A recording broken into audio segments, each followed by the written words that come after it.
Hello everyone, what's up? Sorry that it takes so long since my last video, but I've had a lot going on. Besides starting a new job, I also moved into a new workshop.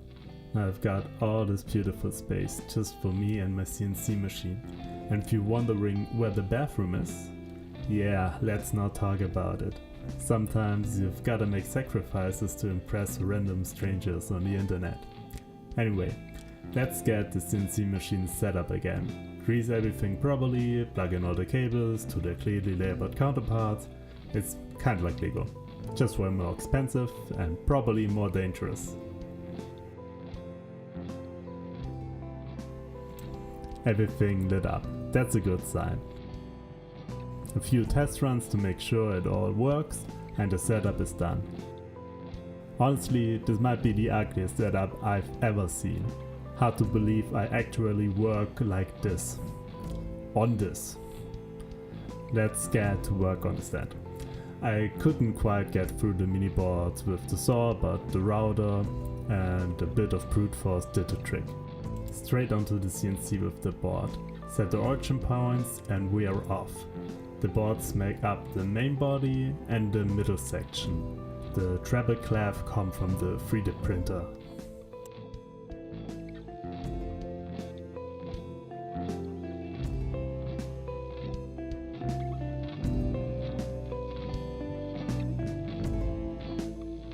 And I also added my logo on the middle parts to make it even cooler.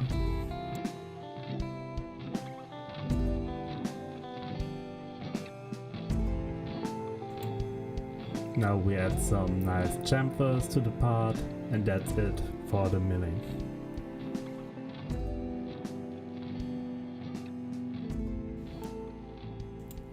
I thought the little copping saw could cut through the last millimeter on the board easily.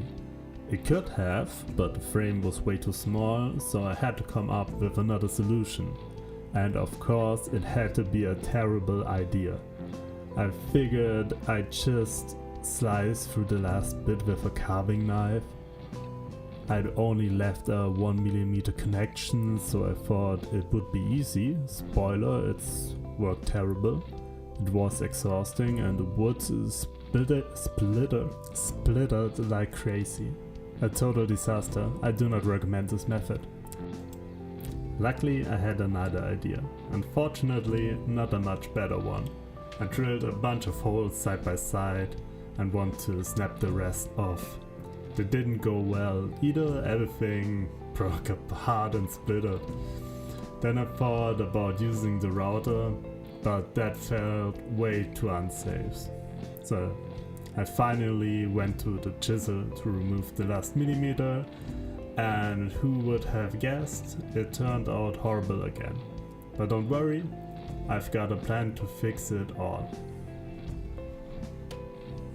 But first I need to carve away the rough stuff, so I don't get stuck on any edges in the next step. Now let me introduce you to my new best friend, a router tabletop. With it, I can make a big enough chamfer to hide the mess from earlier.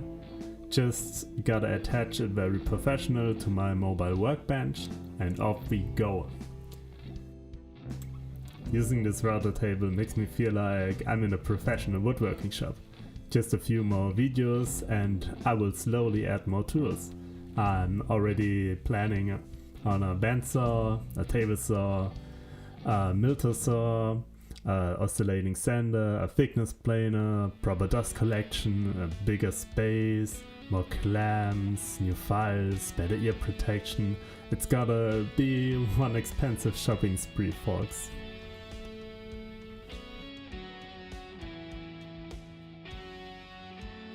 We're almost done with the woodworking part. Just a few side holes left to pre-drill. I printed a small jig to help with that. Still lots more printing to do. Time for the treble clef. It's split into two halves for easier printing and assembly. Luckily I've got a dual extrusion printer lying around to make a cool two-color version. I'm not so happy with the print quality though. There are little blobs all over the part and tiny piles next to the prints, but at least it works. I can fix the imperfection later with a file and some sandpaper, so no big deal.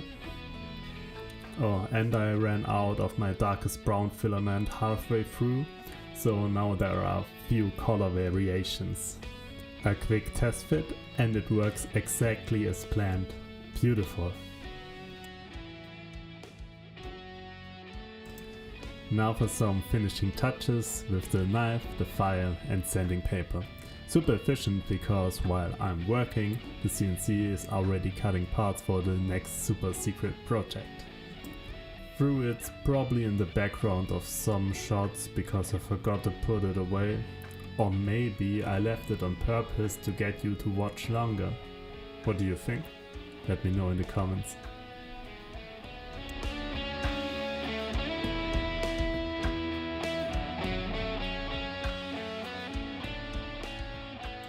Alright, we finally reached assembly. The order is important, since you can't insert the inner parts after the center and the side panels are screwed in.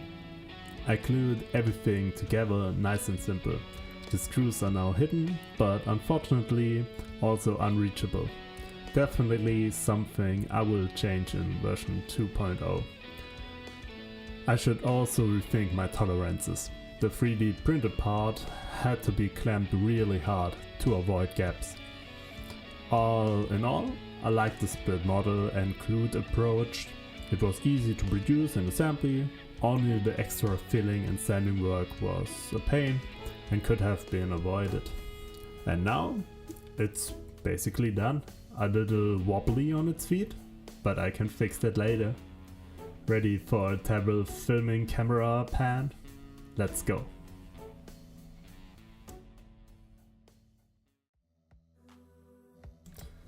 Back to filing. My glue joints aren't perfect, so there's a bit of a misalignment to fix. Removing a little plastic isn't hard, but PLA keeps clogging up my file, so it took a while. And because I had a super shiny tablecloth and a healthy fear of Disney's lawyers, I couldn't even keep watching my movie in the background. Tragic, really.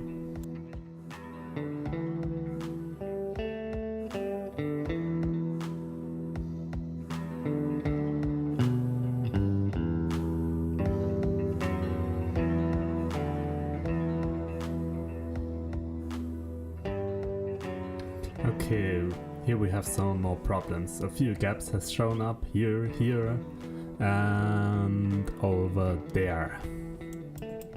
I used a simple fix, glue mixed with wood dust. Pushed into the gaps with a fine needle and let it dry. Time to clean everything up. We don't want too much dust messing with our finish. I used some wood oil I had lying around, worked great for my guitars, so I figured out why not. I applied the oil with a microfiber cloth, worked like a charm, would recommend.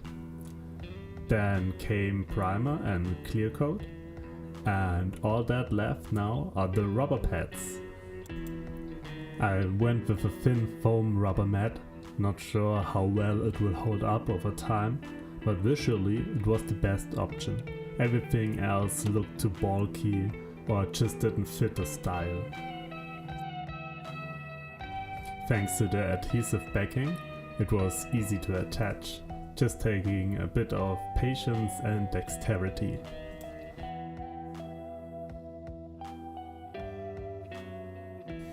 Yeah, and that's it. Now you can enjoy my attempt to make good looking pictures and camera shots. Thank you so much for watching. Please subscribe and give the video a like. And if you're thinking, hey, I want a guitar stand like that, or my guitar playing friend needs one, leave a comment. I'm thinking about starting a small shop, but I still need a bit more motivation to deal with all the effort.